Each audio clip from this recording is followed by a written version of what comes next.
السلام عليكم ورحمة الله وبركاته.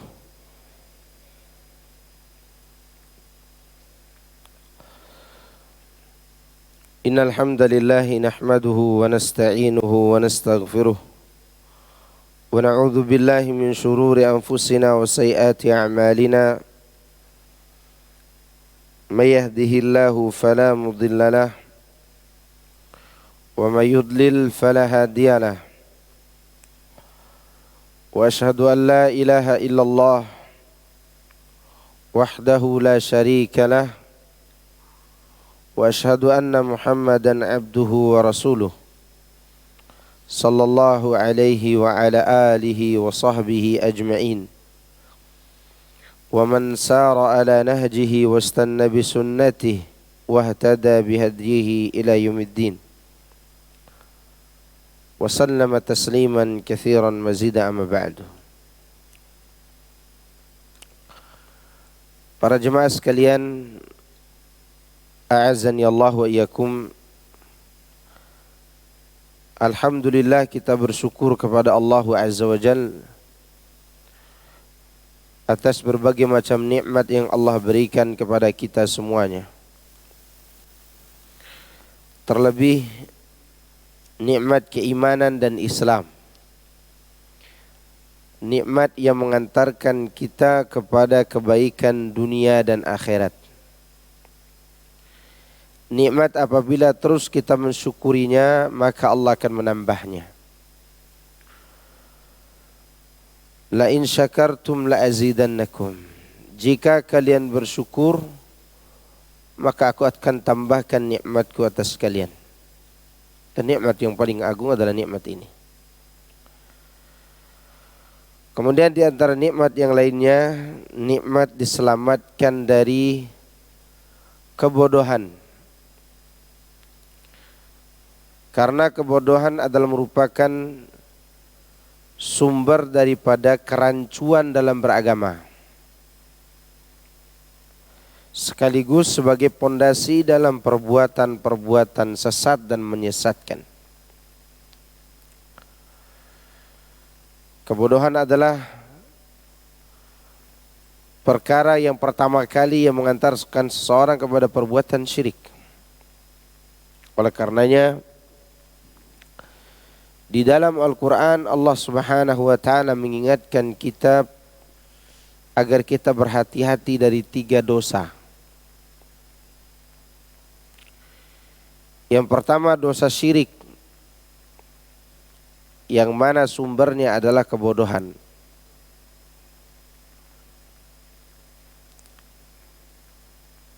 Yang kedua, dosa menzalimi orang lain. Pondasinya adalah kezaliman. Pondasinya adalah Pondasinya adalah amarah yang tidak terkontrol. Yang ketiga adalah dosa berzina, yang mana pondasinya adalah tidak mengontrol kekuatan syahwat. Inilah 3 dosa yang paling berbahaya.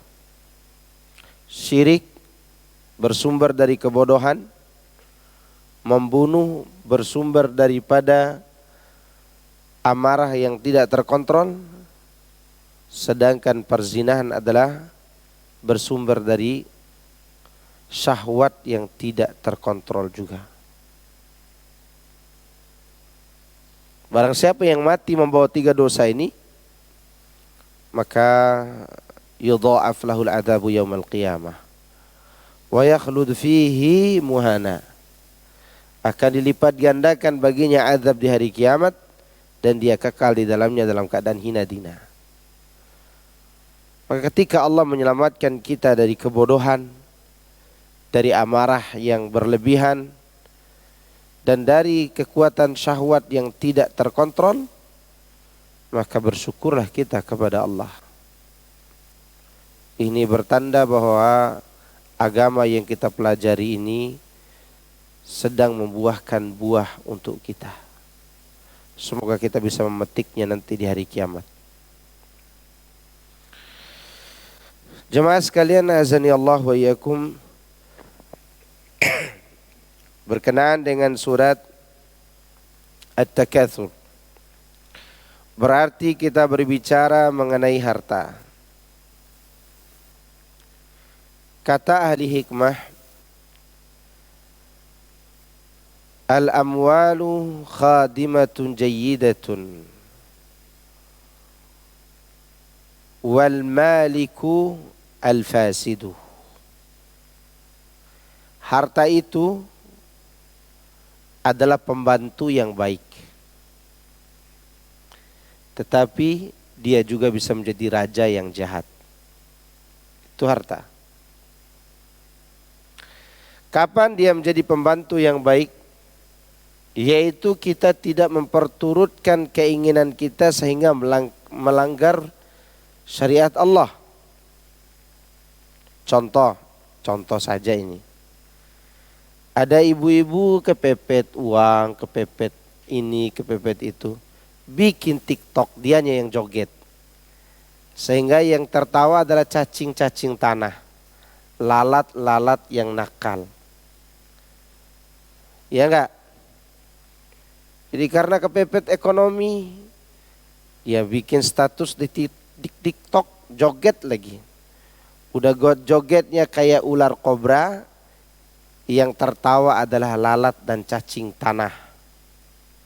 Laki-laki rendahan. Di saat itu harta menjadi pembantu atau menjadi raja yang jahat? Raja yang jahat. Kapan harta menjadi pembantu kita? Yaitu ketika kita manfaatkan dia dalam ketaatan kepada Allah setelah kita mencarinya dalam keadaan halal. Kita mencarinya dalam keadaan halal dan kita memanfaatkannya untuk mentaati Allah. Maka itulah yang Allah ingatkan di dalam surah Al-Qasas tentang perkataan orang soleh kepada Qarun. Wabtagi fima ataka Allah ad-dar al-akhirah wa la tansa nasibak minad dunya wa ahsin kama ahsana Allahu ilaika wa la tabghil fasada fil ardi innallaha la yuhibbul mufsidin. Di dalam suratul Qasas ayat 77 Allah katakan, dan carilah pahala negeri akhirat dengan apa yang telah dianugerahkan Allah kepadamu. Perhatikan, Allah menganugerahkan sesuatu kepada kita. Apa namanya? Harta. Apa Allah perintahkan? Dengan harta tersebut, ibtaghi daral akhirah. Carilah kehidupan akhirat yang baik. Berarti uang itu, harta itu tidak selamanya mudarat. Kalau kita ikuti jalur ini. Sekarang antum datang ke sini pakai apa? Enggak ada, antum datang jalan kaki sejauh 5 kilo gitu kan. Ya minimal pakai motor lah kayak saya. Itu harta enggak itu? Harta pemberian Allah Azza wa Jalla. Ada yang datang pakai mobil karena dia tidak enak datang sendirian, dia ajak tetangganya untuk ngaji. Karena ada 2 bangku yang kosong di belakang. Dia manfaatkan juga itu hartanya. Itu yang diinginkan oleh Allah Azza wa Jalla. Wabtaghi fima ataka Allah ad-dar al-akhirah.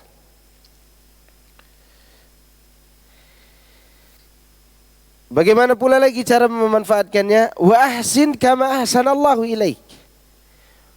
Berikan kebaikan, berbuat baiklah kepada orang lain dengan apa? Dengan harta tadi. Sebagaimana Allah telah berbuat baik kepada kalian. Dan jangan melakukan kerusakan di muka bumi. Lihat Dengan apa orang melakukan kerusakan di muka bumi? Dengan harta pula. Karena harta dan mencari harta. Ya enggak? Apa kerusakan yang paling besar di muka bumi?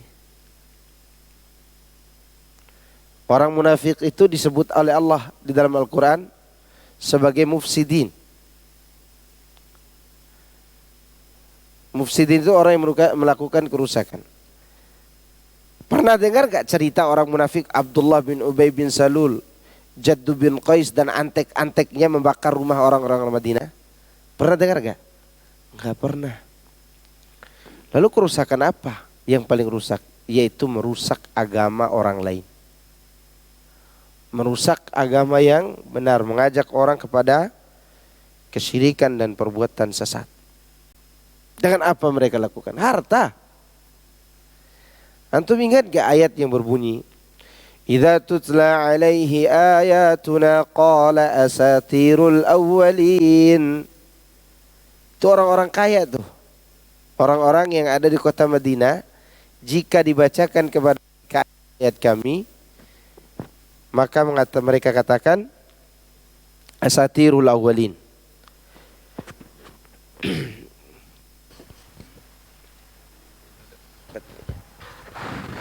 Mereka menyebutkan asatirul awwalin.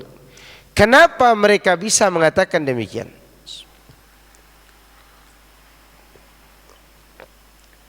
Kenapa mereka sampai mengatakan hal itu padahal mereka orang Arab?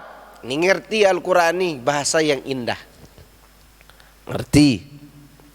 Apa jawaban Allah? Kalla bal rana ala qulubihim ma kanu yaksibun. Itu dia, gara-gara dosa yang ada dalam hati mereka, sehingga mereka berbuat kerusakan di bumi. Dengan apa tuh? Dengan harta. Karena di awal surat Al-Mutaffifin itu Allah katakan apa? Wailul lil mutaffifin alladzina hum idza iktalu 'alan nas yastawfun. Mereka merusak gara-gara apa? Harta. Sesungguhnya Allah tidak menyukai orang-orang yang berbuat kerusakan. Nah, ini Allah sebutkan teorinya. Lalu Allah ceritakan bagaimana contoh kerusakan itu. Yaitu dicontohkan dengan siapa? Qarun. Karena ayat ini berkaitan dengan siapa? Qarun.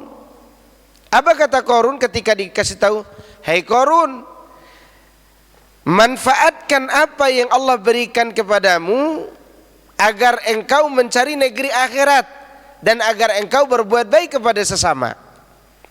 Jangan kau melakukan kerusakan di muka bumi." Jawaban Qarun, karena dia orang yang menjadi budak harta walaupun dia seorang raja, qala innama utituhu ala ilmin indi. Nah, ini semua aku dapatkan karena kepintaranku. Artinya ngapain aku berikan kepada orang lain gitu.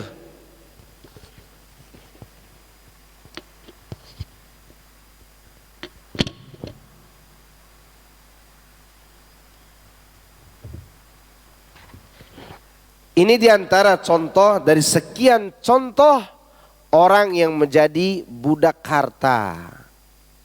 Maka tadi di awal kita katakan al-amwalu khadimatun jayyidatun wal malikul fasidu. Harta itu bisa menjadi pembantu yang baik dan bisa menjadi apa? Raja yang rusak. Dan sekarang terbukti, coba antum lihat bagaimana orang-orang ingin mencari keviralan dalam media dengan cara apa? Melawan orang yang paling terkenal. Siapa orang paling terkenal? Rasulullah SAW. Kemudian setelah itu mereka klarifikasi, minta maaf setelah mereka terkenal. Anak khawatir orang seperti begitu mereka bikin konten, malaikat maut langsung datang cabut nyawanya. Habislah dia. Untung Allah Subhanahu wa taala bukan Rabb yang pendendam. Dia adalah Rabb yang halim. Apa itu halim? Santun kepada orang yang berbuat dosa. Menanti siapa yang berbuat rusak agar memperbaiki diri setelah mereka berbuat rusak. Tapi biasanya orang-orang yang bercanda dengan agama, hatinya selamanya tidak bisa kembali. Itu biasanya. Orang yang bercanda dengan agama, biasanya dia keenakan. Apalagi setelah itu dia dapat banyak apa? Uang, duit. Dapat banyak followers. Dapat banyak subscribe, like and share. Akhirnya sesat. Ya. Tidak masalah, tapi jangan main-mainkan agama. Jangan mempermainkan apa? Agama. Dan di antara tanda orang itu diperbudak harta, dia akan mendekati tokoh-tokoh agama yang membenarkan kerusakannya. Dia akan mendekati ustadz-ustadz yang tidak menegur kesalahannya. Contoh, ada ustadz ditanya bagaimana hukumnya pacaran. Karena dia duduk di hadapan orang kaya, pacaran pun jadi islami. Sebentar lagi ada zina islami. Ya, setelah mereka mengadakan musik islami. Itulah orang-orang yang diperbudak harta. Yang paling parah adalah wa'iyadzubillah, apabila para ustadznya sudah terikat oleh dunia. Sehingga para ulama tidak punya lagi integritas. Tidak punya lagi kewibawaan. Tidak punya lagi kesempurnaan yang ada pada dirinya. Karena dia tidak punya integritas yang baik. Itu semua bersumber dari apa? Tidak punya prinsip dalam beragama. Prinsipnya adalah tawadu. Tahu warna duit. Ya. Itu prinsip mereka. Dan itu kerusakan yang pertama kali terjadi pada orang-orang Yahudi. Nah, kita bacakan lagi suratnya insyaallah. A'udzu billahi minasy syaithanir rajim. Bismillahirrahmanirrahim. Alhaakumut takatsur hatta zurtumul maqabir. Kalla sawfa ta'lamun. Thumma kalla sawfa ta'lamun. كلا لو تعلمون علم اليقين لترون الجحيم ثم لترونها عين اليقين ثم لتسألن يومئذ عن النعيم.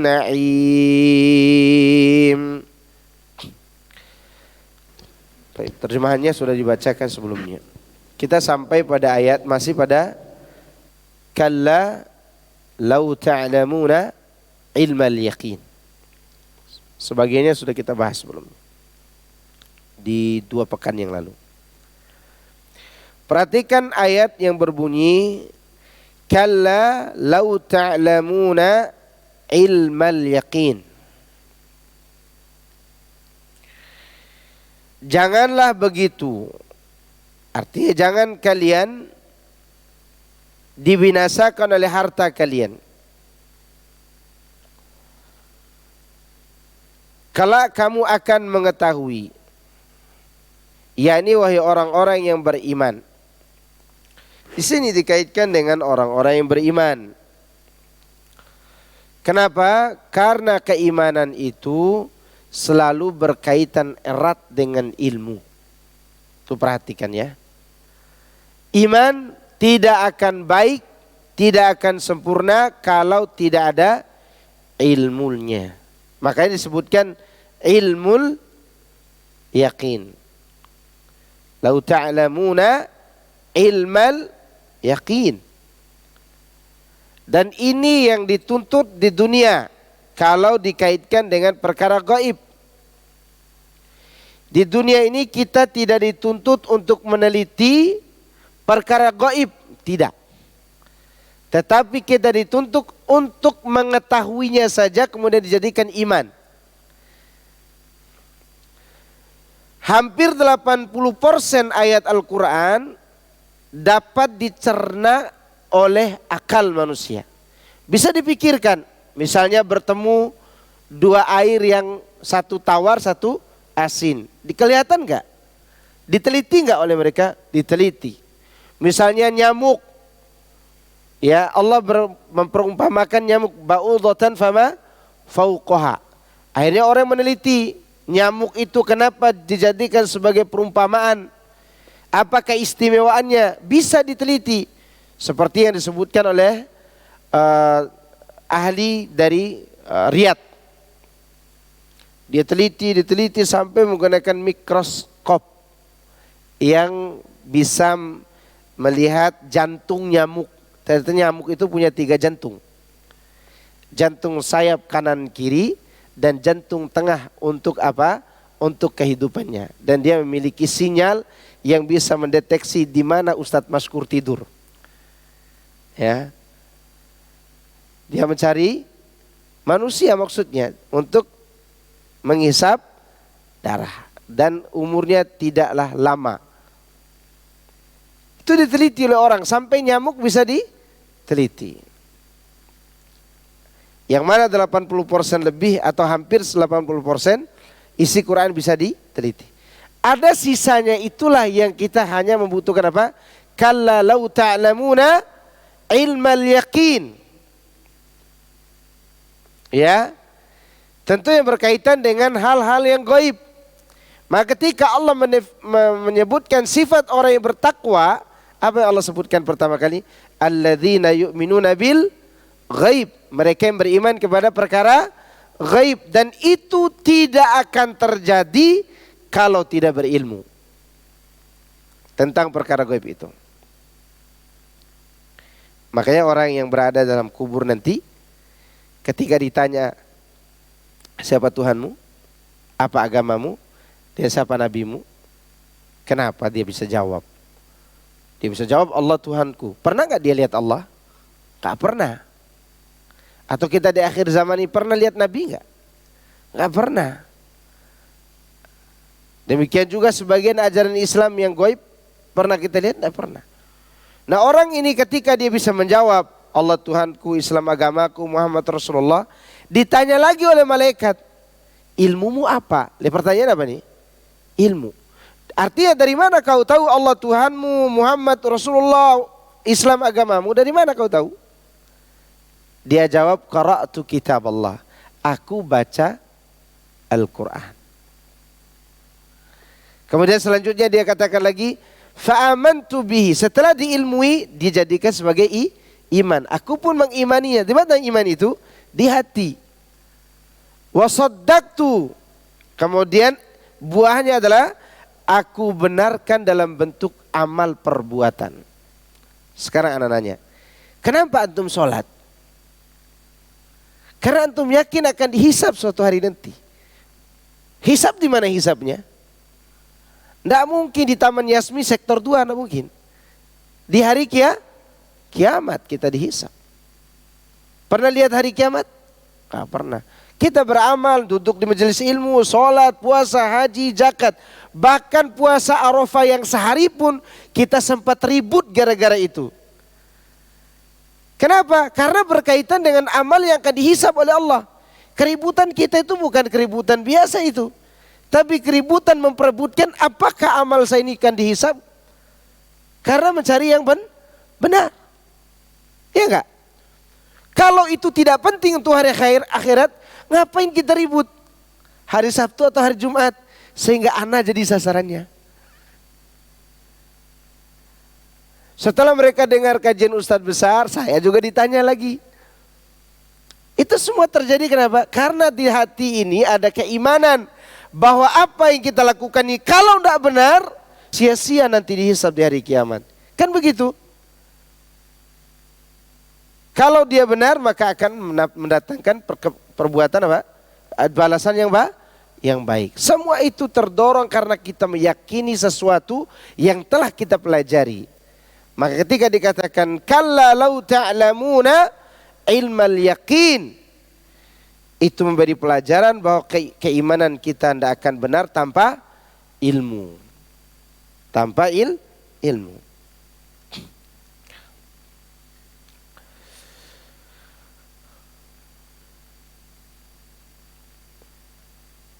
Masih berkaitan dengan ayat itu. Kalla law ta'lamuna ilmal yaqin. Maksudnya, seandainya kalian mengetahui dengan sebenar-benarnya, niscaya kalian tidak akan dibuat lengah oleh sikap bermegah-megahan dari mengejar kehidupan akhirat sampai akhirnya kalian masuk ke dalam kubur. Coba antum perhatikan lagi kalimat Ibnu Katsir ini. Seandainya kalian mengetahui dengan sebenar-benarnya. Apa ini maksud? Pengetahuan itu sudah menjadi iman. Sudah menjadi apa? Iman. Karena ada orang tahu tapi tidak mau beriman. Ada enggak? Ada atau tidak? Ada. Contoh munafik. Yaquluna bi alsinatihim ma laysa fi qulubihim. Mereka ucapkan dengan lidah mereka yang tidak terbentuk dari hati mereka. Apa mereka ucapkan? Syahadatu an la ilaha illallah wa anna Muhammadar Rasulullah. Itu menunjukkan bahwa mereka berilmu belum benar tanpa keimanan. Dan keimanan itu pun belum benar tanpa apa namanya? Amal. Maka yang dimaksud dengan seandainya kalian mengetahui dengan sebenar-benarnya berarti meliputi 3 hal. Ilmu yang diketahui itu dipelajari dulu dari sumber yang benar. Kemudian apa yang kita pelajari menjadi iman dan diamalkan. Baru benar. Baru seorang itu mengetahui dengan sebenar-benarnya.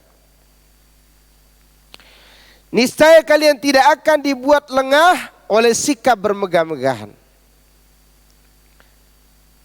Ada nggak sebagian orang Islam yang udah tahu tentang hari akhirat, tapi dia masih dihancurkan oleh apa? Bermegah-megahan. Ada nggak? Ada. Apa yang kurang dari ilmunya? Bisa saja kurang yang terakhir mengamalkan. Ya kan? Sehingga dia masih tertipu dengan bermegah-megahan itu. Ada orang rajin ke masjid. Ada orang rajin duduk di majelis ilmu. Ada orang rajin berpuasa, bahkan puasa sunnah. Tapi masih berbuat zina misalnya. Apa yang kurang? Boleh saja kurang yang ketiga. Maka semua jadi rontok, jadi hancur. Keimanan maupun kenikmatan mempelajari ilmu. Maka semua itu tidak akan terjadi, yaitu ditipu oleh kemegahan dunia. Namun tatkala seorang ilmunya tidak benar, pengetahuannya tidak benar, maka yang terjadi dia akan tertipu dengan bermegah-megahan tersebut sampai masuk ke dalam kubur. Ya. Karena ada juga kan para ulama yang mereka sudah capek-capek belajar, malah mereka ditipu oleh dunia. Ditipu oleh dunia. Siapa yang mengatakan ada ulama yang ditipu dunia? Allah kan mengatakan. Mana ayatnya? Dalam suratul Baqarah yang pernah kita bahas.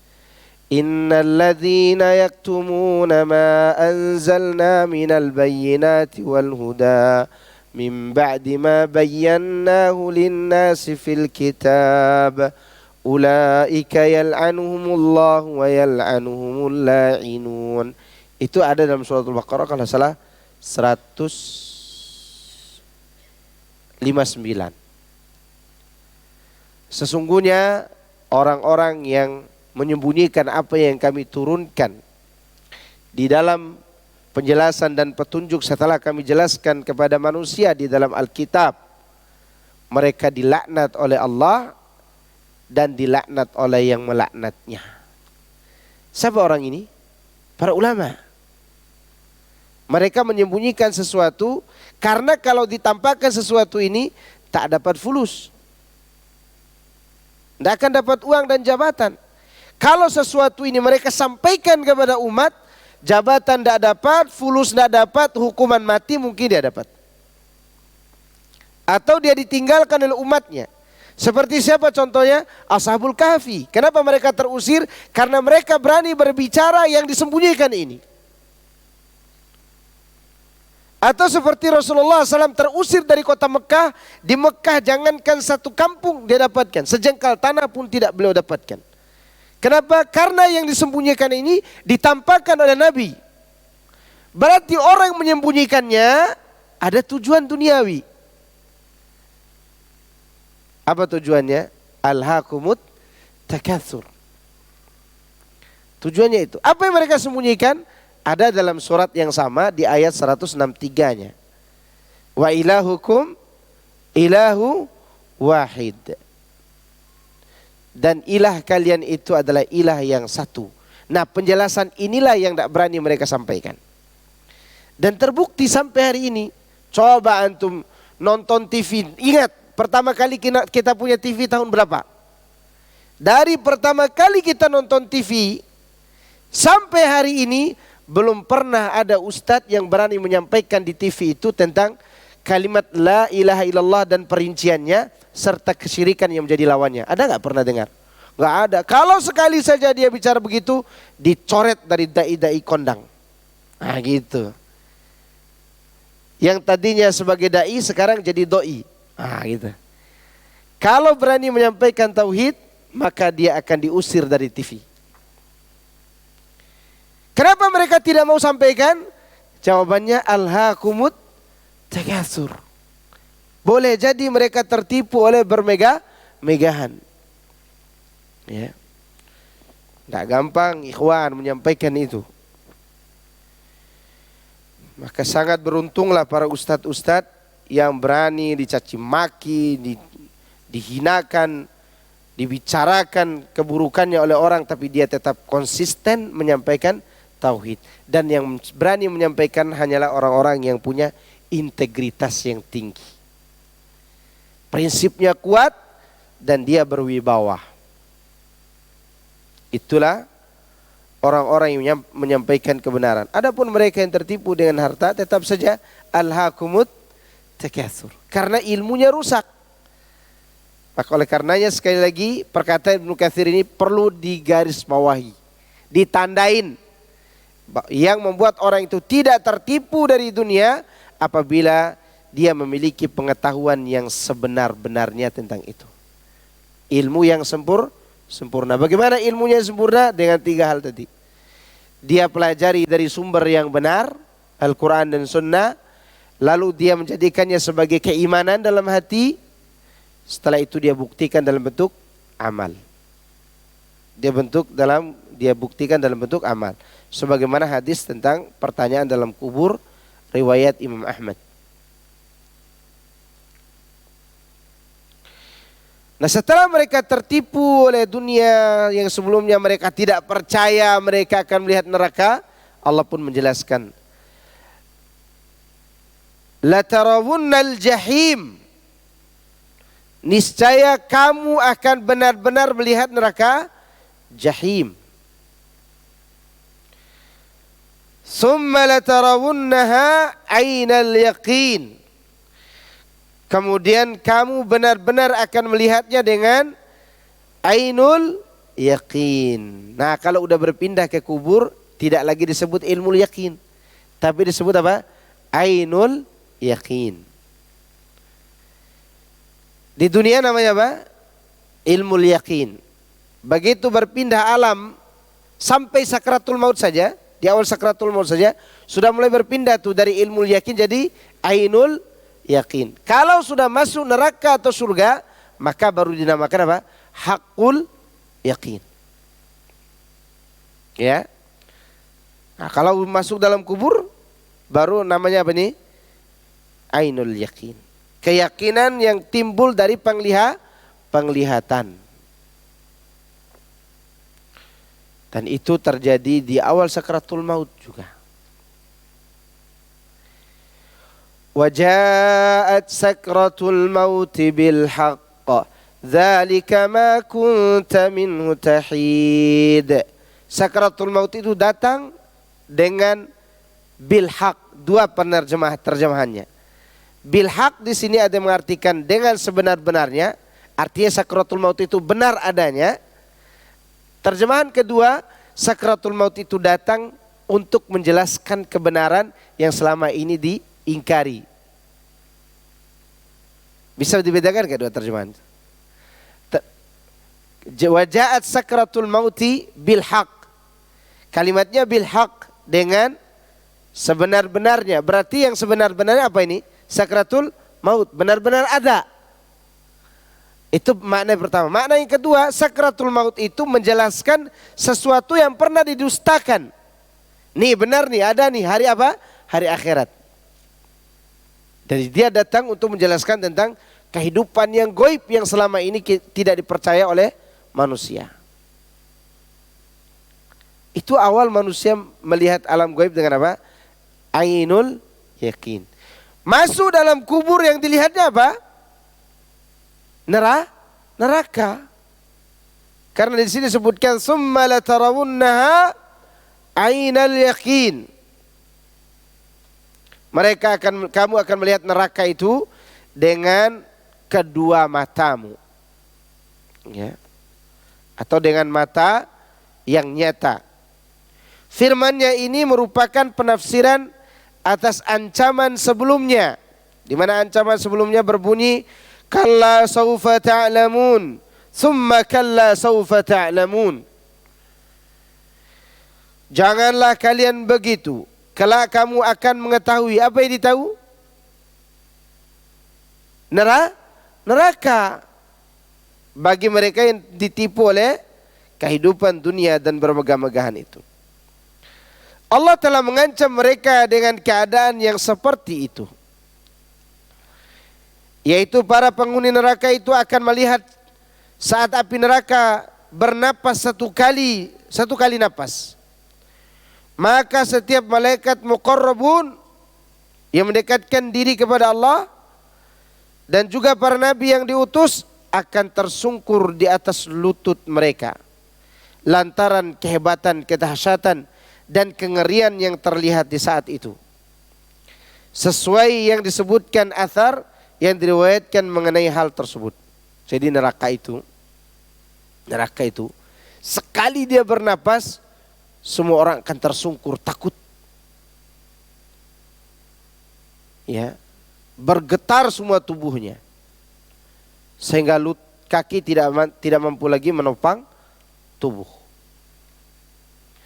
Saking mengerikannya neraka tersebut, Allah gambarkan takadu tamayyazu minal ghaidh. Hampir-hampir neraka itu hancur karena marah.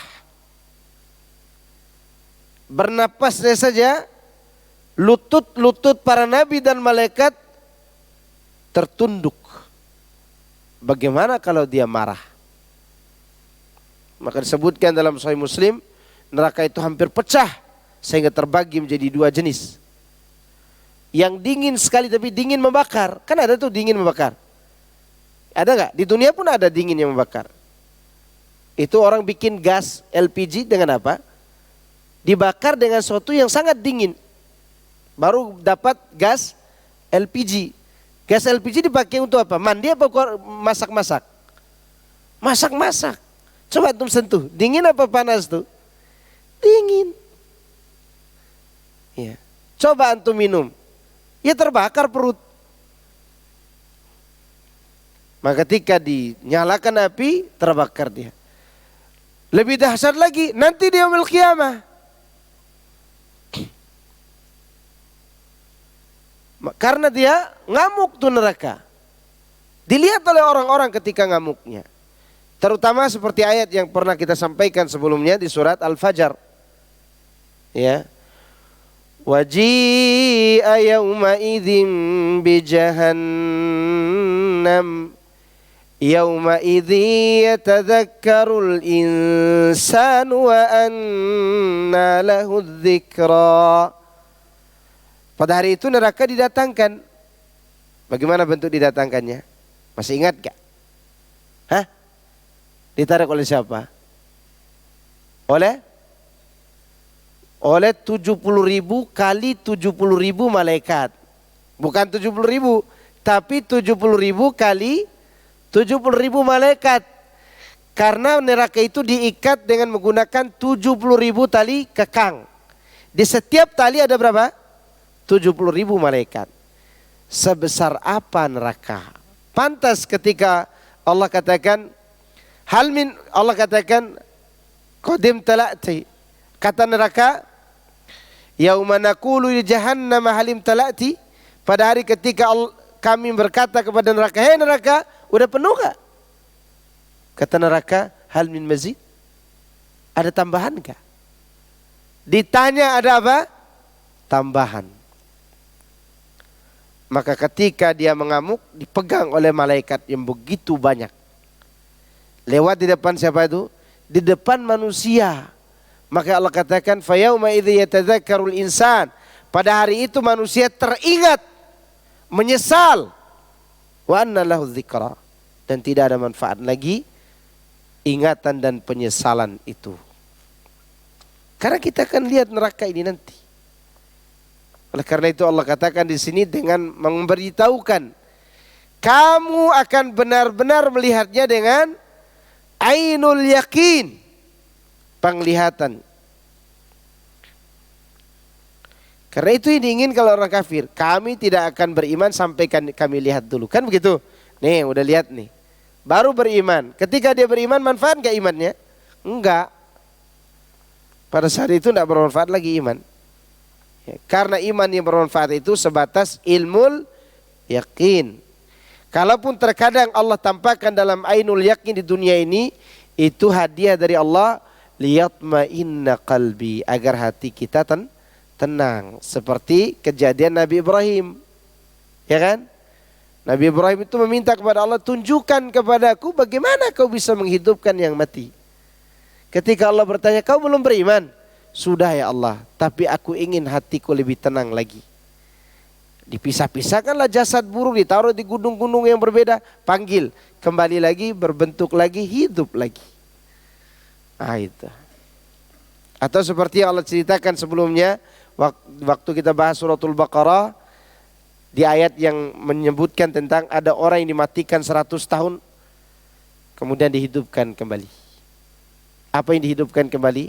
Disebutkan oleh tafsir, matanya dihidupkan kembali. Untuk menyaksikan bagaimana bentuk tulang berdiri, daging dibungkus, kemudian dialirkan darah, kemudian hidup kembali. Ada yang menyebutkan itu adalah Uzair. Waktu itu kejadiannya kan di Palestina tuh, yang kita bahas di suratul Baqarah. Saya harap masih diingat. Ya, mungkin sudah lupa. Ya mungkin sebulan yang lalu juga udah lupa tuh. Apalagi yang berapa tahun yang lalu. Mulai tahun berapa kita bahas itu. Iya. Pak Asroni yang tahu tuh tahun berapa kita mulai. Itu kan ada laki-laki jalan di kota Madinah, di Palestina. Sebelumnya adalah raja yang zalim. Raja itu membumi habiskan Palestina itu. Tidak ada penduduk, yang ada puing-puing rumah yang sudah merata dengan tanah. Berjalanlah seorang musafir. Nah musafir ini diperselisihkan oleh para ulama. Ada yang mengatakan dia adalah Uzair, orang soleh dari kalangan Yahudi. Dia katakan, bagaimana mungkin Allah hidupkan kampung yang udah mati ini? Lalu Allah matikan dia selama berapa tahun? 100 tahun. Kalau Ashabul Kahfi tidak mati, tidur kalau Ashabul Kahfi itu. Ini mati, tulang belulangnya sudah remuk, dagingnya sudah tidak ada, keledainya juga ikut tidak ada tulangnya, tidak ada apa, dagingnya mati. Lalu Allah hidupkan kembali setelah 100 tahun dan dihidupkan keledainya juga dalam keadaan itu. Itu sebagai apa? Bukti bahwa Allah bisa membangkitkan kita setelah mati. Nah, terkadang Allah tampakkan itu dengan apa? Ainul yakin di dunia, tapi bagi orang tertentu. Tidak semua orang, karena kalau diberitahukan kepada semua orang, tidak ada yang pergi kerja hari ini, nggak ada, lagi nonton siksa kubur, ya kan? Waduh, kalau begini nonton siksa kubur, lihat orang siksa aja, mati istrinya pun tidak peduli dia lagi ibadah. Mati istrinya tidak peduli. Kenapa? Takut ya. Maka tidak ditampakkan hal gaib itu di dunia. Kalau sekarang neraka ditampakkan, ada nggak yang sanggup datang ke Taman Yasmin ini? Tidak ada yang sanggup. Lihatnya saja tidak ada yang sanggup. Maka di dunia tidak dituntut ainul yakin, tapi ilmul yakin. Nanti di kuburan baru lihat neraka itu. Kemudian firman Allah berikutnya, "Tsumma latus'alunna yawma idzin 'anin na'im." Kemudian kamu pasti akan ditanyai pada hari itu tentang kenikmatan. Yakni selanjutnya kalian ditanya tentang rasa syukur atas nikmat yang telah dianugerahkan oleh Allah kepada kalian, baik berupa kesehatan, keamanan, rezeki, dan selainnya. Yang demikian banyak jika kalian menerima nikmat-nikmat Allah dengan rasa syukur atasnya, hingga rajin beribadah kepadanya. Sampai di sini ditandain. Ya, ditandain bahwa cara mensyukuri nikmat Allah itu dengan cara apa?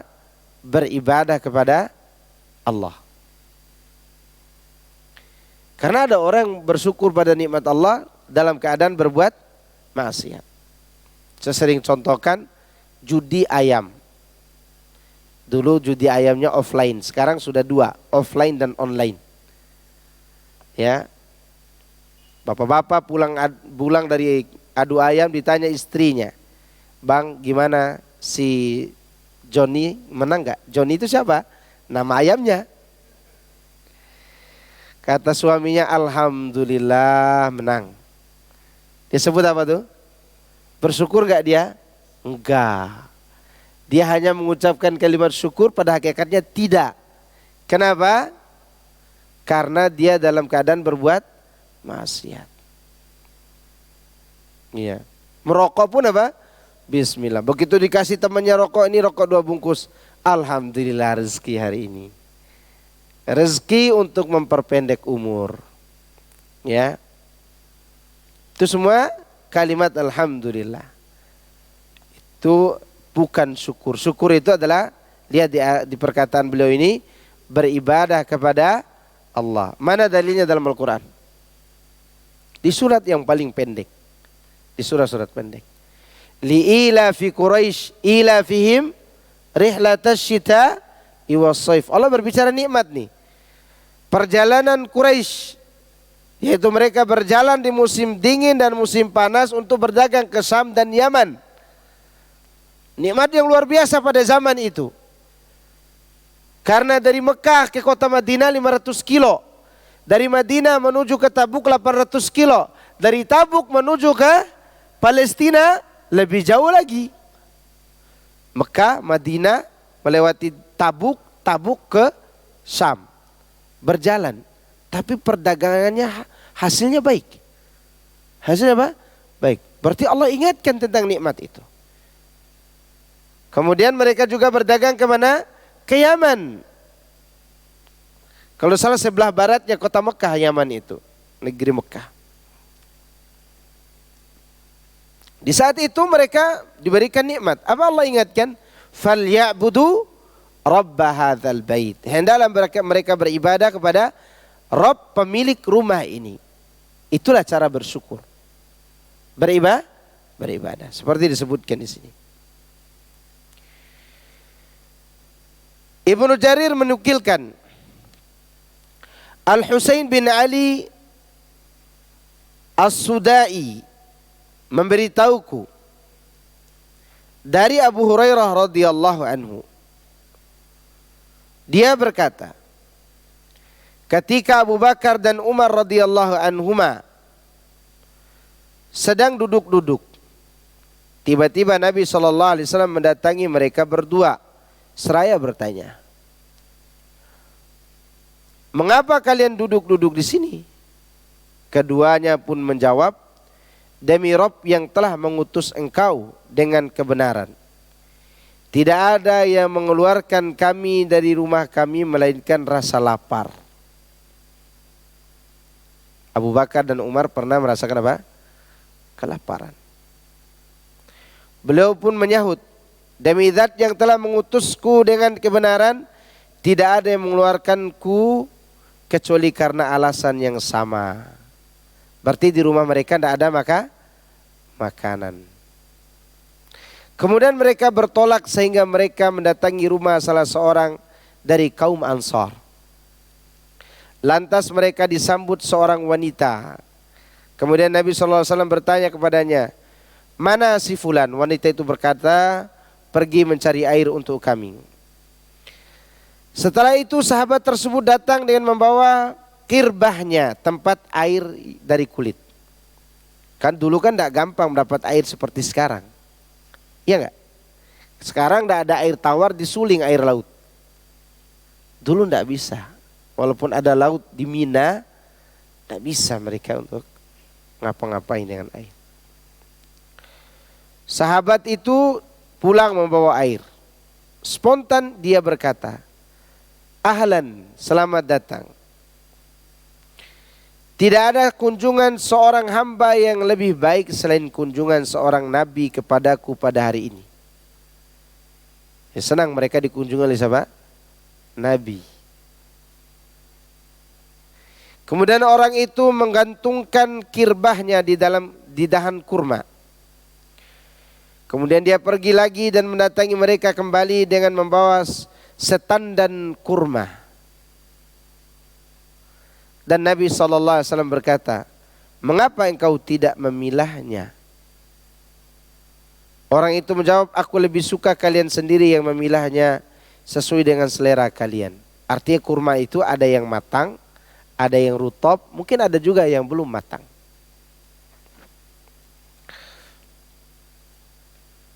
Kemudian dia mengambil pisau. Lantas Nabi SAW berkata kepadanya, janganlah kamu menyembelih kambing perahan, kambing betina, kambing perahan. Pada hari itu dia juga menyembelih kambing untuk mereka, maka mereka pun memakannya. Jadi laki-laki ini karena senang didatangi Nabi dan dua orang sahabat ini, dia menjamu dengan kurma. Ada yang rutop, ada yang matang, mungkin ada juga yang tidak matang. Kemudian disembelihkan apa? Kambing. Nabi melarang jangan sembelih kambing betina, karena mungkin masih bunting atau susunya masih bisa diperah. Kemudian Rasulullah SAW bersabda kepadanya, sesungguhnya engkau benar-benar akan ditanya mengenai kenikmatan ini pada hari kiamat kelak. Rasa lapar telah membuat kalian keluar rumah, lantas kalian tidak pulang sehingga kalian mendapatkan ini, dan ini bagian dari kenikmatan. Ya, artinya kenikmatan yang didapatkan dari rumah orang tersebut akan ditanya kalau tidak dimanfaatkan dengan benar dalam bentuk rasa syukur. Ini Nabi di sini mengingatkan agar bersyukur atas nikmat Allah, apapun bentuknya. Semua nikmat itu patut disyukuri. Mujahid mengutarakan tentang kenikmatan dalam ayat di atas. Dari setiap kelezatan dan dari kelezatan dunia, itulah yang dimaksud dengan nikmat. Apa saja yang nikmat di dunia ini kita syukuri. Syukuri saja. Termasuk di dalamnya mensyukuri apa? Pasangan dalam berumah tangga. Makanya orang yang bersyukur terhadap pasangannya, dia akan selalu taat kepada Allah. Karena kalau dia tidak mensyukuri pasangannya, dia akan taat kepada setan. Sebelumnya pernah kita sampaikan di surat An-Naba, ya, wa ja'alnakum azwaja wa khalaqnakum azwaja, dan kami ciptakan kalian dalam keadaan pasangan. Bagaimana cara agar kehidupan berpasangan tersebut terasa nikmat? Ada dua yang harus diingat. Mensyukuri kelebihan pasangan, itu pertama. Yang kedua sabar terhadap kekurangannya. Itulah hakikat syukur terhadap pasangan. Gitu. Karena kalau tidak demikian, ya dia tidak akan menjadi nikmat kita di rumah. Jadi apa? Kesengsaraan, musibah. Ya, musibah. Maka mensyukuri kelebihan dan sabar terhadap apa? Kekurangan. Nikmat yang mereka dapatkan di rumah orang itu saja Rasulullah SAW ingatkan agar disyukuri, apalagi yang banyak yang dimiliki oleh kita hari ini. Ya.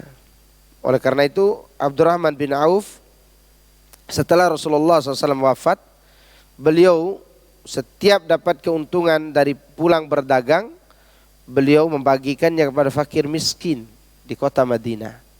Bahkan seluruh kota Madinah tidak ada yang kelaparan. Tapi beliau tetap nangis. Apa beliau tangisi? Bahwa beliau akan berjalan perlahan di atas sirat disebabkan harta itu. Pernah dengar sejarah Abdurrahman bin Auf cari harta dengan cara adu onta gitu? Enggak ada. Atau dengan cara dia menipu orang? Tidak ada. Bahkan setelah Abdurrahman bin Auf wafat, Abdurrahman bin Auf wafat nih, Utsman bin Affan itu orang kaya. Kaya Utsman bin Affan. Begitu orang-orang membagikan harta yang diwasiatkan oleh Abdurrahman bin Auf, Utsman juga ikut cari bagian. Orang kaya ikut mengambil apa? Bagian harta ini. Ditanya oleh orang-orang, kenapa kau ambil harta bagian ini? Kata Abu Bakar, kata Utsman, saya tidak butuh sama hartanya, tapi saya butuh keberkahan dari harta Abdurrahman bin Auf ini. Karena saya tahu dia tidak pernah mencari makan dari yang subhat, apalagi yang haram. Tapi segitunya dia takut jalan perlahan di sirat nanti di yaumul qiyamah. Lalu bagaimana dengan hari ini yang kita gampang-gampangan, udah ngaji puluhan tahun masih bekerja di instansi yang haram. Alasannya belum dapat pekerjaan yang baru.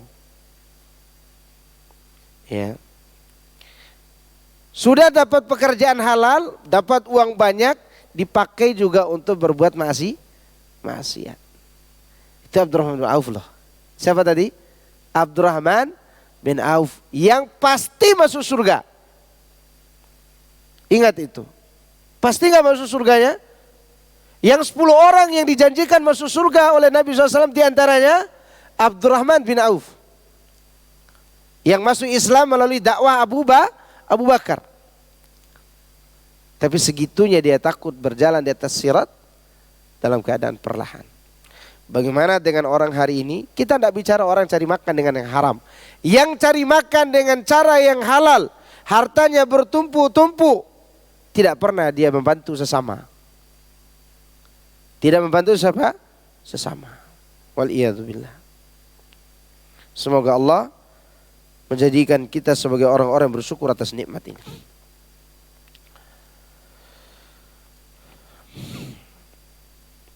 Dari Ali bin Abi Talha, beliau menukilkan dari Abdullah bin Abbas radhiyallahu anhuma, "Tsumma latus'alunna yauma idzin 'anin na'im." Ayat yang berbunyi, kemudian kamu pasti akan ditanyai pada hari itu tentang kenikmatan yang kamu megah-megahkan di dunia ini. Abdullah bin Abbas mengatakan, kenikmatan itu adalah kesehatan badan.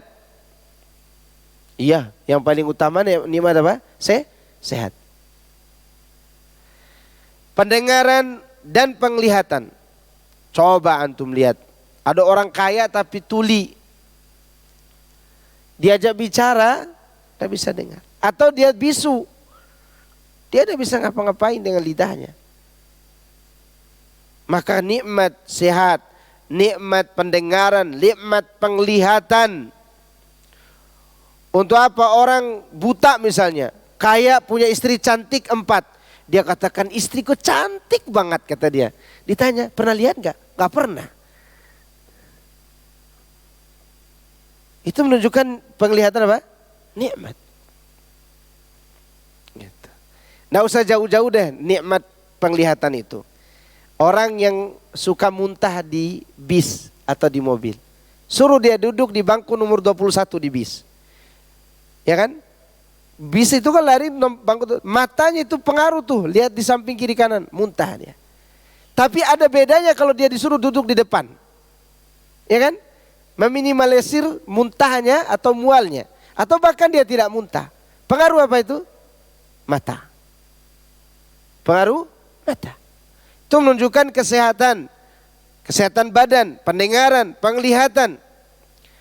Allah akan menanyakan kepada tiap hamba untuk apa semua nikmat itu mereka pergunakan. Keluar dari sini kadang tidak bisa dihindari itu kemaksiatan. Terutama pagi-pagi hari. Baru saja panasin motor keluar rumah, ada tetangga keluar pakai you can see my ketek. Ustaz, lihat ketekku Ustaz.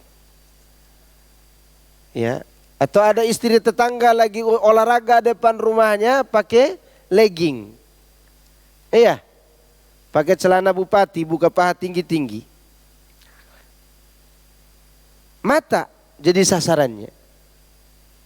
Itu nikmat ini akan ditanya oleh Allah Subhanahu wa taala. Maka oleh karenanya perbanyaklah kita bersyukur kepada Allah. Mudah-mudahan dengan itu dosa mata dan pendengaran kita dihilangkan dan dihapus oleh Allah Subhanahu wa taala.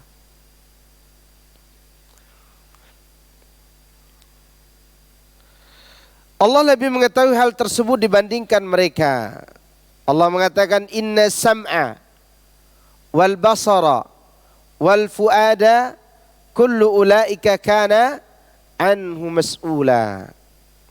Sesungguhnya pendengaran, penglihatan dan hati semua akan dimintai pertanggungjawaban.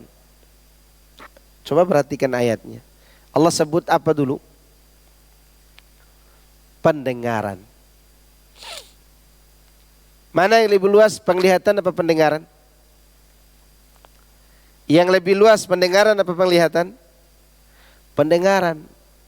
Orang melihat di depan, tapi kalau ada suara di belakang didengar gak? Iya kan? Bisa dilihat gak yang di belakangnya bersuara? Nggak bisa. Maka pendengaran itu luas sekali tanggung jawabnya. Kemudian penglihatan. Lalu setelah itu hati. Penglihatan dan hati ya selalu berkaitan. Apa yang dilihat akan diserap oleh hati. Kalau kita selalu baca Quran, selalu dengar Quran, maka lambat laun apa yang kita baca dan apa yang kita dengar dan kita baca dan yang kita lihat dari kebaikan itu akan terbentuk di dalam hati. Ya. Atau kita lihat orang berakhlak mulia. Lihat mereka, tutur kata mereka kita dengar. Lambat laun akan terbawa. Terbawa. Karena itu sangat berpengaruh. Berpengaruh kepada hati. Semua itu tetap akan dimintai pertanggungjawabannya. Telah ditegaskan pula dalam Sahihul Bukhari, Sunan Tirmidzi, Sunan An-Nasa'i, serta Sunan Ibnu Majah dari Abdullah bin Sa'id bin Abi Hindi dari ayahnya dari Ibnu Abbas, ni'matani maghbunun fihima katsirun minan nas, as-sihhatu wal faragh. Ada dua nikmat yang banyak tertipu daya dengannya, yang manusia banyak tertipu daya dengannya, yaitu nikmat sehat dan waktu luang. Kadang orang lagi sehat tuh enggak ingat kepada Allah. Ya enggak? Enggak ingat sama Allah. Tapi begitu diberikan penyakit AIDS, baru dia ingat kepada Allah. Sebelumnya yang dia ingat siapa? Selingkuhannya. Selalu terbayang-bayang bibirnya merah seperti delima. Alis matanya yang begitu memukau. Tidak ada bulunya lagi yang tertinggal spidol. Itu dia ingat tuh. Udah tidak ingat lagi kepada Allah. Begitu dia dikasih sakit, dia ingatnya sama siapa? Sama Allah. Manusia itu ketika diberi kesehatan, diberikan waktu luang, dia tidak ingat kepada kebesaran Tuhannya. Contoh siapa? Fir'aun. Kapan Fir'aun mengingat Allah? Begitu dia ditenggelamkan dalam laut, baru dia katakan, amantu annahu la ilaha illa alladhi amanat bihi banu Israel. Kata Fir'aun, sekarang aku beriman, kata Fir'aun, kepada Tuhan yang diimani oleh Bani Israel, yang disembah oleh Bani Israel. Sebelumnya tidak ada. Dan demikian juga kebanyakan daripada manusia. Maka di sini sebutkan Nabi, katsirun minan nas, kebanyakan manusia tertipu dengan kesehatan dan waktu luang.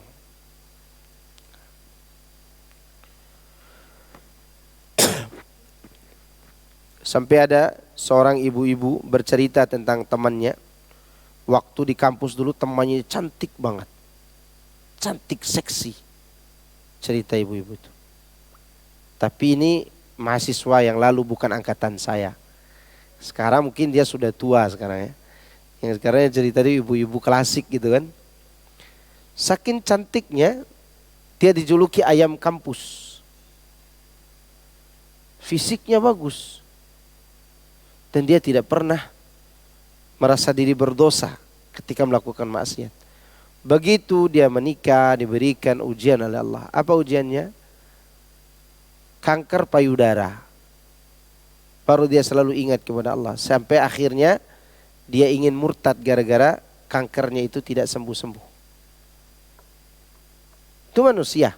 Waktu dia sehat, semampai, seksi, dia ingat kepada keindahan tubuhnya, tapi dia tidak ingat kepada aturan-aturan Tuhannya.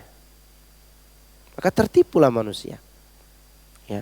Mungkin sekarang ada orang berbangga, dia fitness, besar badannya, dari six pack sampai tubuhnya begitu indah.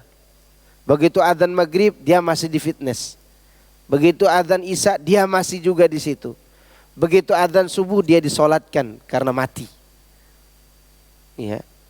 Alhaakumut takatsur. Tertipu oleh nikmat kesehatan. Ada orang lari pagi, ada pekerjaannya. Orang belum bangun dia sudah lari pagi. Karena menjaga apa? Kesehatan. Sholat subuh hendak dilakukan juga. Dijaga kesehatannya. Dan tertipu dengan kesehatan itu. Demikian juga waktu luang, waktu kosong. Seharusnya itu kita manfaatkan untuk membaca yang baik, mendengar kebaikan. Malah kita berleha-leha dan berbuat perbuatan maksiat. Udah waktunya kosong, kamar juga kosong. Ya kan? Udah begitu tinggal diisi dengan maksiat. Waliyadzubillah. Hal ini bermakna bahwa mereka terlalu sedikit mensyukuri kedua nikmat tersebut. Di mana mereka tidak menunaikan kewajiban yang dituntut keduanya. Adapun orang yang tidak menunaikan hak yang diwajibkan atasnya, berarti dia telah tertipu. Alhaakumut takatsur. Sebelumnya kita membahas surat apa? Al-Adiyat. Innal insana lirabbihi lakanud. Itu menunjukkan bahwa manusia itu bukan sungguh-sungguh lagi, tapi ditiga kalikan sungguh-sungguhnya. Sungguh-sungguh, benar-benar gitu seharusnya. Manusia itu ingkar nikmat. Coba perhatikan hari ini. Kita sibuk mencari harta kekayaan. Sampai sikut kanan, sikut kiri, haram, halal, subhat, diembat semuanya. Untuk apa? Cari kekayaan.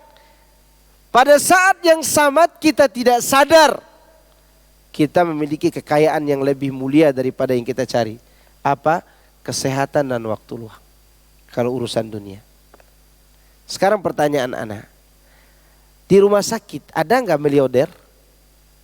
Orang punya uang miliaran? Banyak. Tapi mau apa dia dengan uang itu? Miliaran uang, mulut dipakaikan ventilator, di tangan ada infus, dimasukkan obat terus agar dia tetap hidup di dalam ventilator dan dalam ruangan itu. Dia tidak bisa ngapa-ngapain. Atau tidak usah masuk rumah sakit. Ada orang kaya sekali, kaya sekaya-kayanya, ya. Tetapi sudah tidak bisa makan lagi rendang. Rendang tidak bisa makan. Ya, kalau makan udang sekali bisa kejang-kejang, ya kan? Tidak bisa makan paha kambing, ya. Tidak bisa makan santan. Bisa ngapain? Harta banyak. Yang bisa dia makan adalah sayur yang belum direbus. Berarti dia sudah sama dengan makanan kambing. Ada nggak orang kayak gitu? Ada. Nggak boleh makan yang direbus, harus makan seperti manusia purba kata mereka. Itu saja dia tidak bisa nikmati, tapi tetap tertipu, ya. Sampai ada orang yang di kemo tahu kemo kan? Kanker itu, di kemo tahun 2009. Saya tetap masih di rumahnya. Dia masih bisa cari uang ratusan juta per bulan.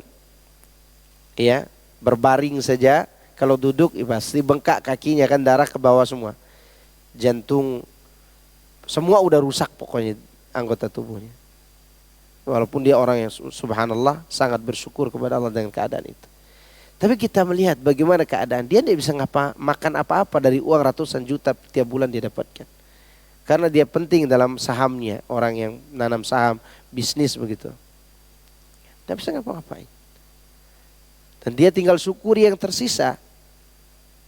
Ya, mensyukuri yang tersisa. Lalu apa yang kita bisa banggakan dari dunia ini?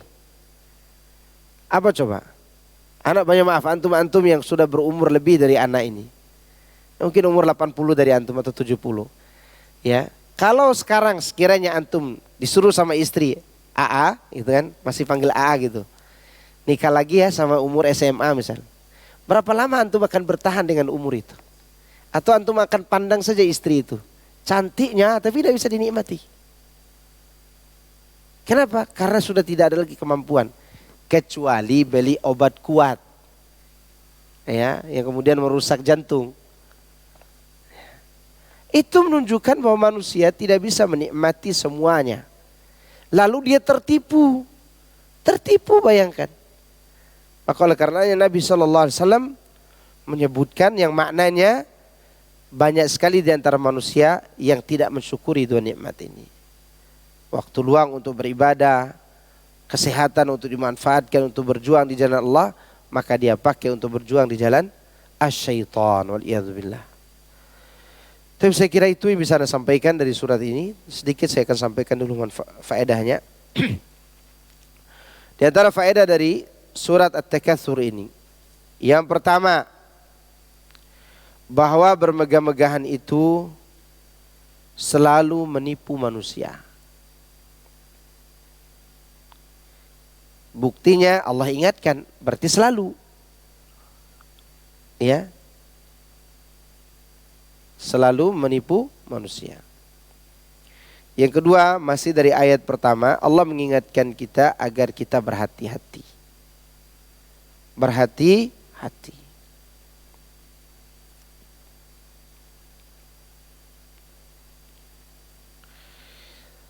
Yang ketiga, tanda seseorang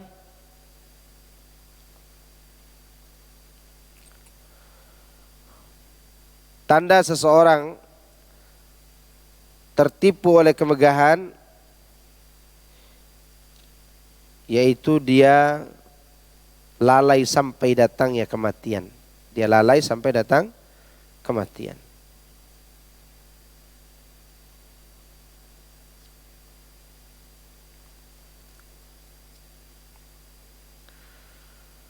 Yang ketiga, yang keempat, yang kelima ya? Yang keempat, bermegah-megahan dapat mengikis keimanan atau menghancurkan keimanan.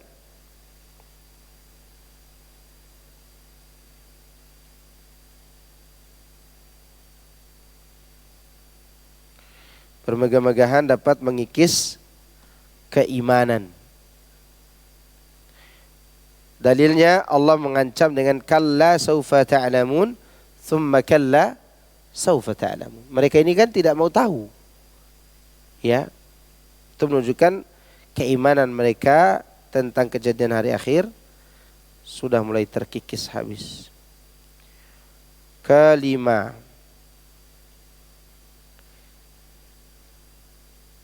kita wajib meyakini hari kiamat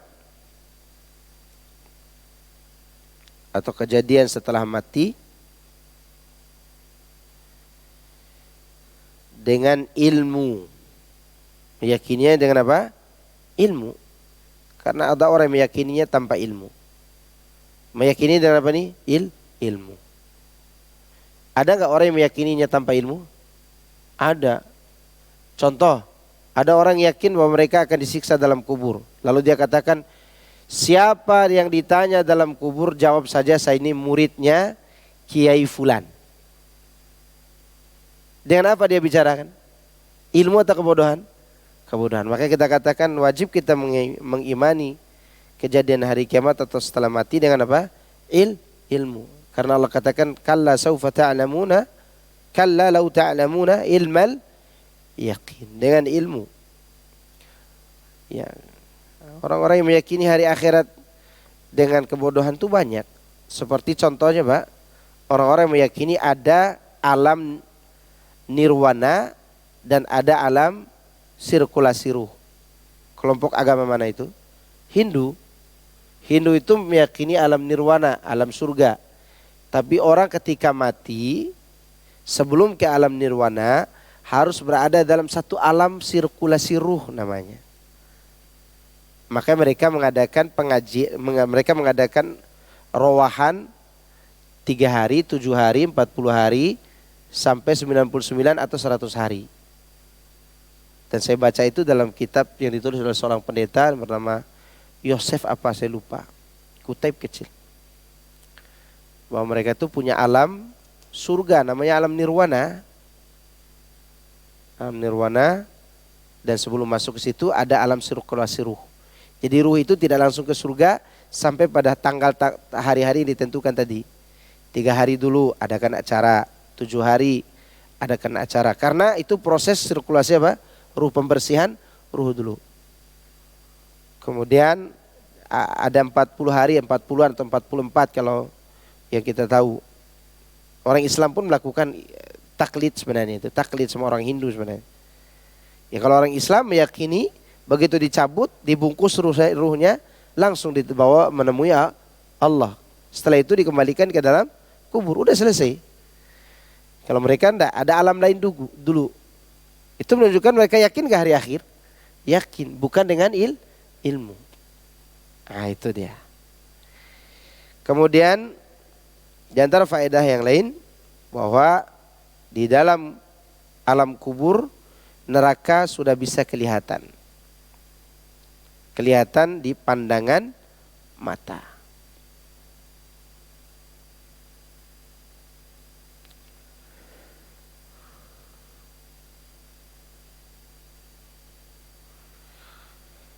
Faedah berikutnya bahwa keyakinan itu terbagi menjadi 3. Pertama ilmu yakin, kedua ainul yakin, ketiga apa? Hakul yakin.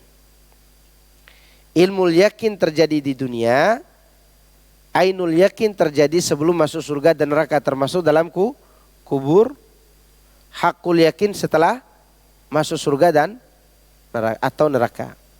Itu baru hakul yakin. Yang terakhir, semua nikmat ini akan ditanya oleh Allah Subhanahu wa ta'ala. Allah akan bertanya kepada kita tentang nikmat yang Allah anugerahkan ini. Taib, ada pertanyaan silakan. Ada yang mau nanya? Bagi ibu-ibu yang akan bertanya, mohon untuk ditulis di kertas, nanti disampaikan ke depannya. Untuk yang bapak-bapak bisa langsung. Betul. Assalamualaikum warahmatullahi wabarakatuh. Waalaikumsalam. Kita Ustaz suka dengar Ustaz ya, kalau saya baca sebelum ayat ini Ustaz tadi, wala takfu ma laysa laka bi ilm, inna sam'a wal basara wal fuada kullu kana mas'ula. Dan janganlah kamu mengatakan sesuatu kamu tidak mengetahui tentangnya, sebenarnya pendengaran mata akan pertanggungjawabannya. Berkaitan dengan itu, banyak ustaz-ustaz kita atau ulama kita mengatakan sesuatu yang dari hatinya sendiri Pak, jadi bukan berdasarkan Allah atau hadis ya. Apakah itu termasuk bagaimana satu? Iya. Kedua satu lagi ada. Kebetulan satu lagi jadi dengan saudara saya. Apakah ada badal umroh Ustaz? Katanya kebetulan saudara saya lagi di Mekah, lagi haji ya. Saya mau badal umroh, bapaknya sudah telah meninggal, badal umroh. Setahu saya badal haji, ini badal umroh. Ya gitu Ustaz. Assalamualaikum warahmatullahi wabarakatuh. Nah, jawab dulu yang kedua, ada? Boleh? Boleh, tidak masalah. Iya, badal umroh. Tidak apa-apa, penting dia sudah pernah umroh.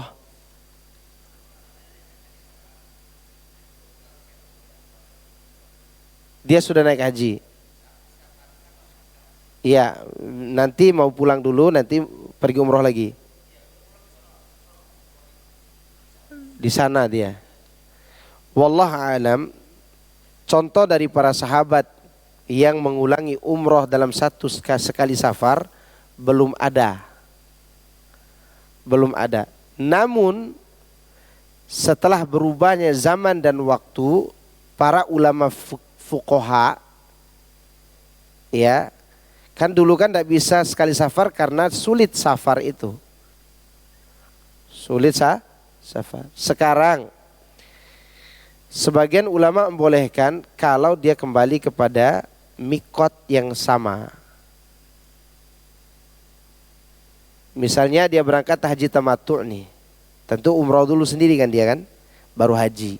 Udah selesai semuanya, dia ingin umroh lagi nih badal. Takut tidak bisa kembali lagi ke Mekah karena mungkin masalah biaya dan seterusnya. Sebagian ulama di antara Syekh bin Baz rahimahullah taala membolehkan dia kembali kepada mikot yang sama. Ya, di sana dia ihlal lagi. Ihlal itu mengucapkan labbaik Allahu umratan. Ya, niat pakai ihram lagi. Kemudian tawaf, sa'i, tahallul. Kan umrah cuma itu tuh. Itu diperbolehkan. Tapi dengan syarat yang paling kuat adalah syaratnya dia memiliki dhon kuat. Dia tidak mungkin kembali lagi ke Mekah dengan biaya itu. Yang kedua, dia harus kembali kepada mikot yang sama.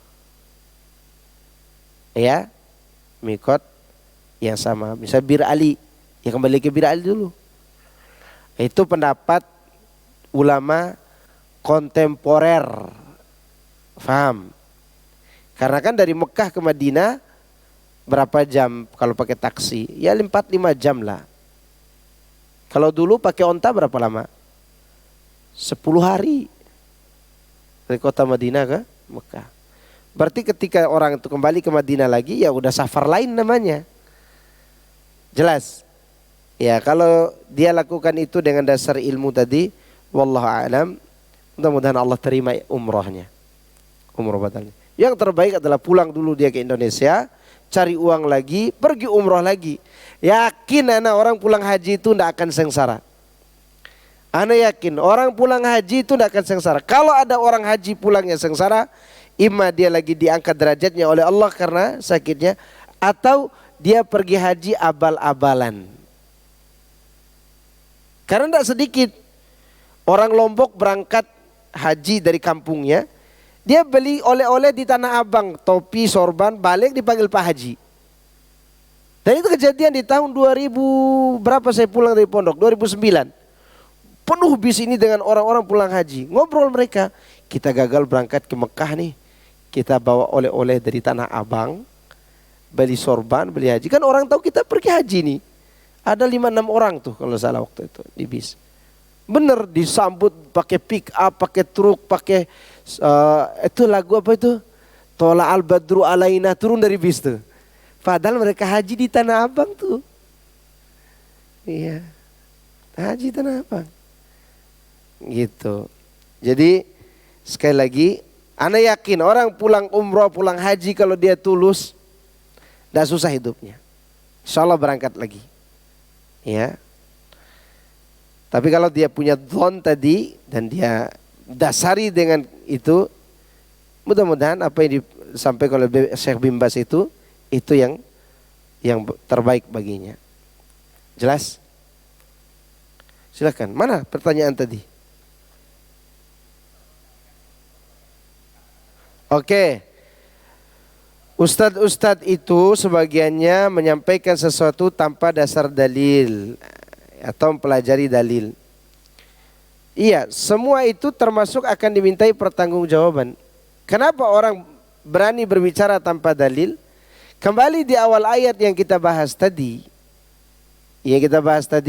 Gara-gara tertipu dengan kemegahan dunia. Jangan salah-salah. Tokoh-tokoh agama pun tertipu dengan kemegahan dunia. Kalau udah tahu warna duit, ya karena warna duit, apa sih bedanya warna duit? Kalau warna duit bagi para orang-orang miskin, paling banter warna merah. Sekarang duit itu udah ada juga yang berwarna biru, warna ungu. Kartu ATM. Ya kan? Kartu kredit. Dikasih kartu kredit, ente kasih kartu kredit. Tapi jangan ngomong tauhid ya. Jangan ngomong syirik ya. Ini TV mau dijual nih. Ceramah ente mau dijual. Maka dia berbicara tanpa ilmu. Karena kalau dia berceramah tentang la ilaha illallah Muhammad Rasulullah, syirik, tauhid, bid'ah, sunnah, enggak dikasih itu fulus. Faham? Oke. Tadi pertanyaan saya taruh di mana ya? Terselip ke mana tadi?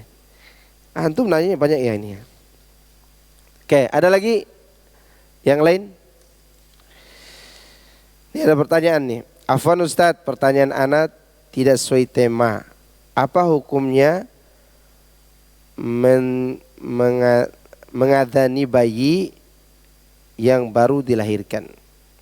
Ada satu hadis yang awalnya dihasankan oleh Syekh Albani. Hadis tentang mengadzankan bayi. Tapi terakhir kemudian beliau mendhaifkannya. Mendhaifkan mengadzankan bayi. Lalu beliau pribadi membuat sebuah kaedah. Di antara kaedah perbuatan bid'ah itu berdalil dengan hadis dhaif. Sampai di sini ana menjawab dengan jawaban kaedah tadi. Bahwa mengadzankan bayi setidaknya hukumnya bid'ah makruhah. Ya, kalaupun ada ulama yang ngotot memakai dalil tadi untuk membolehkan adzan dari ulama-ulama fuqaha, maka kita katakan perbuatan bid'ahnya bid'ah mukhtalafun fiha. Bid'ah yang diperselisihkan. Ya, karena yang diperselisihkan pertama kali itu adalah hadisnya. Apa? Hadisnya dhaif atau sahih. Sedangkan mereka ahlu hadis itu sebagiannya membuat sebuah kaedah. Di antara perbuatan bid'ah adalah berdalil dengan hadis dhaif. Tapi ingat, bid'ah itu dibagi-bagi lagi. Ada yang keluar dari Islam, ada yang diperselisihkan, ada yang muharramah, ada yang makruhah. Termasuk ini. Atau ada yang diperselisihkan seperti kunut.